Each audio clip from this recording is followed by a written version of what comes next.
Unlike the United States or France, the UK doesn't have a single, unified written constitution.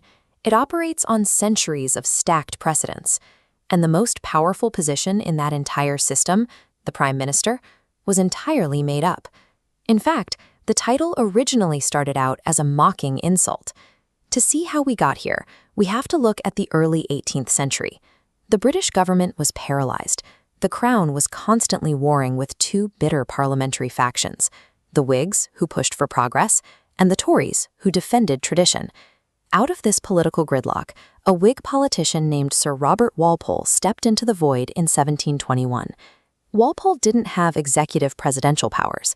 Instead, he relied on a mix of immense charm, persuasion, and a heavy dose of political patronage to keep Parliament in line while managing the king's affairs. He made himself the indispensable middleman. To anchor this new informal role, Walpole moved into a specific house, 10 Downing Street. By doing so, he established a physical tradition that future leaders would inherit. What began as a temporary fix to managing irritable monarch laid the structural foundation for an office that would eventually oversee a global empire. In this first era of the premiership, authority flowed from the top down. Early leaders derived almost all their power from their personal relationship with the king, rather than from the public. But acting purely as a royal manager had severe limits. When Lord North tried to balance firm policy with compromise during the American Revolution, the colonial rebellion proved impossible to contain. The resulting crisis completely overwhelmed a government designed mostly for domestic squabbles. The shift away from royal dependence began with William Pitt the Younger. Taking office at just 24 years old, Pitt stabilized a reeling nation through sheer financial brilliance. By navigating the country through European Revolution and the Napoleonic Wars, Pitt proved that administrative competence was far more valuable than aristocratic connections. As imperial crises multiplied, the office evolved into an independent administrative engine, focused on the complex machinery of the state instead of royal favor. As the 19th century progressed, a second era emerged.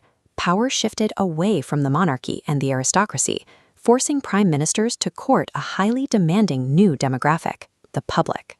Reformers like Earl Grey championed acts that drastically expanded the voting franchise across the country. This sudden explosion of eligible voters forced politicians to adapt. To capture this new, diverse electorate, the disconnected political factions aggressively consolidated into the modern two-party system. Politics transformed into a battle of grand ideologies. William Ewart Gladstone took the helm as a deeply moral reformer, expanding education and treating politics as a spiritual duty. On the exact opposite end of the spectrum was his fierce rival, Benjamin Disraeli. Disraeli was a novelist who governed with immense showmanship, expanding the British Empire with undeniable flair.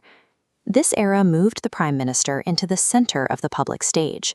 Success now required the charisma of a national icon and a constant effort to court the opinion of the newly empowered voters. The extreme crises of the 20th century forged the third era. The immense pressures of global warfare and economic collapse forced the premiership into a globally dominant near-presidential executive role.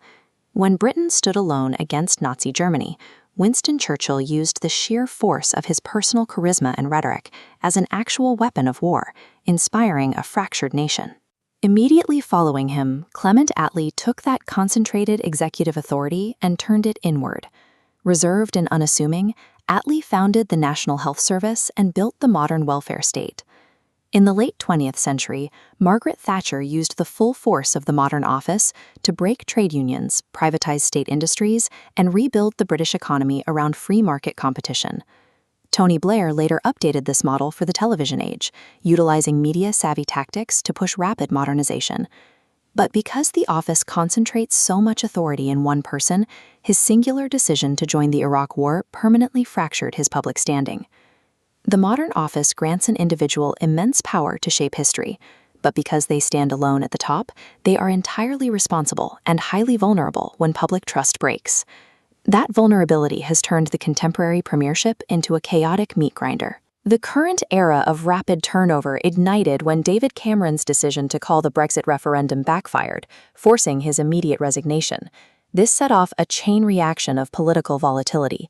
Theresa May spent her tenure trapped in Brexit deadlock, while Boris Johnson's landslide victory was quickly undone by a whirlwind of unpredictable scandals and lockdown parties. The chaos peaked with Liz Truss.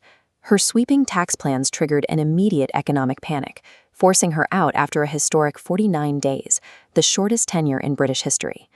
After years of high-drama showmen crashing out of office, the public pivoted sharply, handing power to Keir Starmer, a former prosecutor running a strict, highly cautious administration.